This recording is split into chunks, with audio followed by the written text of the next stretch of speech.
Hello, नमस्ते. कसे आहात सगळे? छान ना? मी पण एकदम मस्त आहे.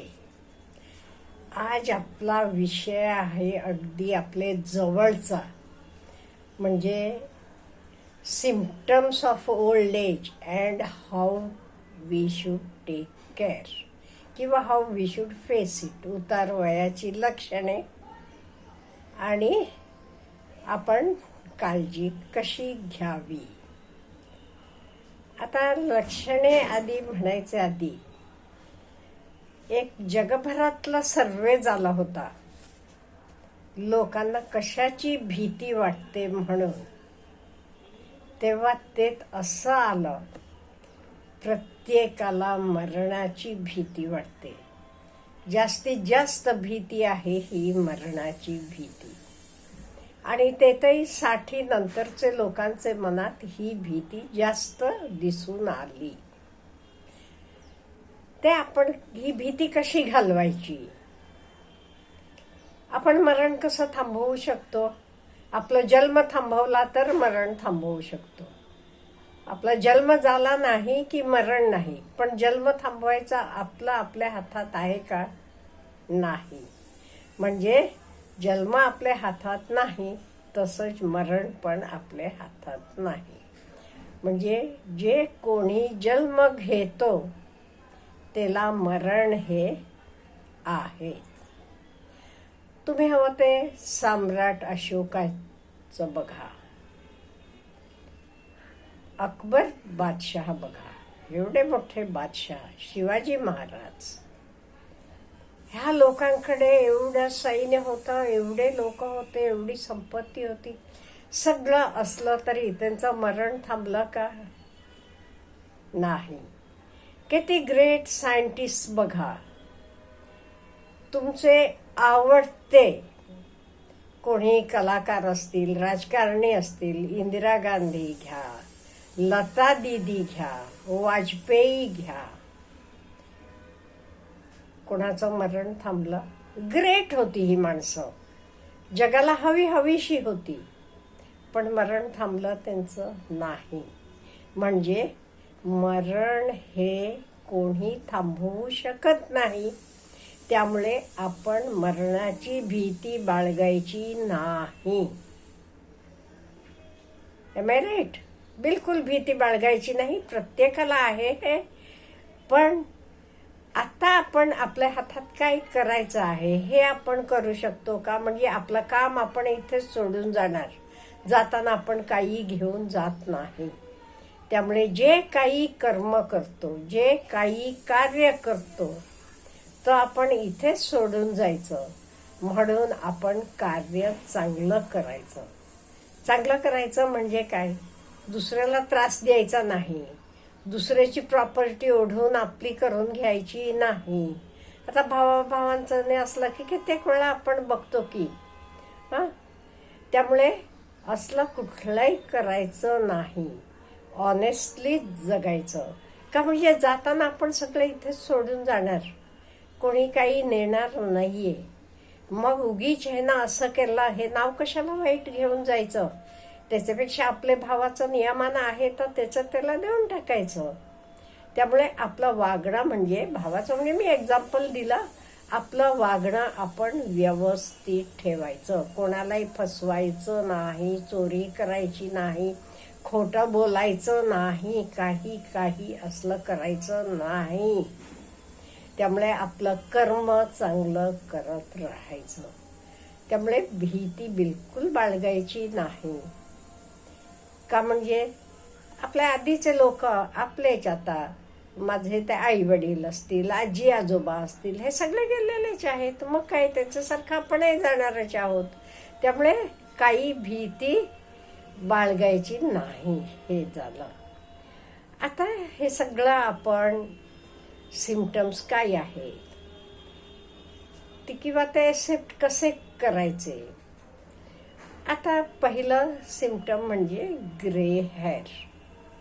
आपले केस पांढरे व्हायला लागतात. 50शी आली, 45शीचे पुढे यायची, मध्ये 1-2 दिसायला लागतात. मग भराभरा ते तुम्ही काळे केलेत की लगेच मग सगळे पांढरे होऊन जातात. त्यामुळे पहिला आपल्याला पांढरा केस आपले डोक्यात दिसला तेव्हा काय वाटलं विचार करा.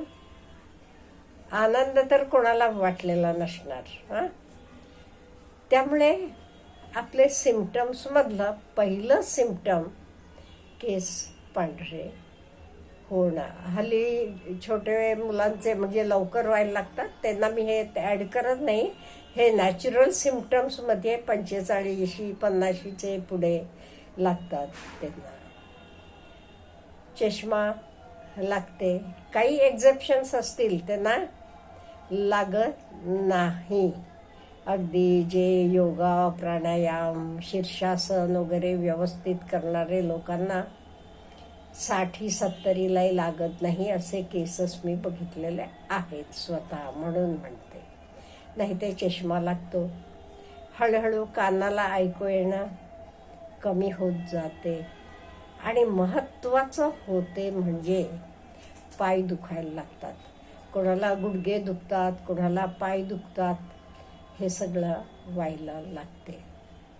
मग काय करा, मसाज करा पायाला वगैरे, हे करा. डोळ्याला कसा चष्मा आपण घेऊ शकतो, कानाला लागला तरी डॉक्टर आहेत. त्याच्यानंतर आपले झोपेवर पण परिणाम होतो. पण झोप का नाही, घरगुती तुम्ही उपाय वापरले तरी शांत झोप लागू शकते. आता लहान मुलांसारखे 8 तास वगैरे लागणार नाही, तरी 9ला झोपलात की तुम्ही 4पर्यंत असं 7 तास, 6-7 तास झोप शांत लागू शकते. फक्त मुलांसारखी 8-10 तास वगैरे लागणार नाहीत, जराशी कमी होते. हे सगळे सिम्पटम्स झाले. मग आपण आनंदानं एक्सेप्ट करायला पाहिजे, ते सुखानं राहायला पाहिजे, ते आनंदानं राहायला पाहिजे, ते हेल्दी राहायला पाहिजे. ते काय करायचं? पहिलं आपलं डाएट, फूड म्हणजे काय, which is from the nature and near to the nature असलं अन्न खायचं. जंक फूड वगैरे बिलकुल वापरायचा नाही. एक्सरसाइज जे काही आपण करतो, स्ट्रेचिंग एक्सरसाइज तर करायला पाहिजेत प्रत्येकानं, सिनियर सिटीजन्स आहे. बाकी तुमचं वॉकिंग असेल, स्विमिंग असेल, सायकलिंग असेल, काही करत जावा. आणि सर्वात महत्त्वाचं म्हणजे डोकं शांत ठेवायचं. कुठल्या प्रकारचा स्ट्रेस घ्यायचं नाही. आता ह्याच्या आधी फूडमध्ये मी म्हटलं तुम्हाला काय हवं तर खाऊ शकता, बट इन मॉडरेशन. एवढं लक्षात ठेवा. जे तुम्हाला आवडते तर खावा, पण मॉडरेशनमध्ये ठेवा. पाणी प्या, नारळ पाणी प्या, फ्रेश ज्यूसेस घ्या, हे सगळं घ्या. डोकं शांत ठेवा. आणि प्रत्येक गोष्टीत सिम्प्लिसिटी फॉलो करा. आनंद बघा प्रत्येक गोष्टीत. आणि रिलॅक्स राहायला शिका. का, माझं सगळं मी केलेलं आहे, त्यामुळे आता हे लाईफ माझं रिलॅक्स्ड लाईफ. त्यामुळे रिलॅक्स राहायला शिका. आणि आयुष्यातला प्रत्येक क्षण एन्जॉय करायला शिका. एवढं केलं तरी आपण खूप खूप आनंदानं राहतो. आणि तुमची मित्रमंडळी वगैरे जवळ असली तरी भेटत जावा. पण हळूहळू काय होते, लेट एजला आपल्यालाही जाणं होत नाही, ते नाही येणं होत नाही. अशा वेळी हल्ली फोन वगैरे असतात. फोनवर एकमेकांची खुशाली, तू कसा आहेस, मी कसा आहे, एवढंच हे करा. बाकी कोणालाही नावं ठेवत बसू नका. आमची सून बघ असं करते, मुलगा पण असं करतो, असं सगळं काही करू नका. गॉसिप करायचं तर एक कधीच आपण बंद करून टाकतो. का, म्हणजे आपले गरजेला लागते एवढंच आपल्याला कळलं तरी बास होते. आणि लेट गो करायला शिकायचं. कोणी काही बोललं, काही म्हटलं तरी लेट गो करायचं आणि इझिली ॲक्सेप्ट करायचं. म्हणजे मी एक खरी घडलेली घटना सांगते. माझी एक मावशी आहे, तिला हल्ली ऐकायला येत नाही, पण ती मशीनसुद्धा वापरत नाही. आणलेलं आहे मशीन. ती म्हणते काय करायचं, आयुष्यभर ऐकले ते ताई काही महत्त्वाचं माझे संबंधात असलं, मला कळायला पाहिजे असं असलं तर माझे कानात येऊन सांगा, मला कळते म्हणते. त्यामुळे हे आपण असं समाधान ठेवून घ्यायला पाहिजे. आपल्या आयुष्यात आहे तर सगळं आपण केलेलं आहे. आणि हे बघा, गेल्यावर एक म्हणजे काय, आपण स्वर्गात जाणार. चांगलं नक्की आपण चांगलं काम केलेलं आहे, स्वर्गात जाणार. तिथे सगळे आपले मित्र मैत्रिणी, आई वडील, आजी आजोबा सगळे आपल्याला भेटणार. म्हणजे मजाच मजा.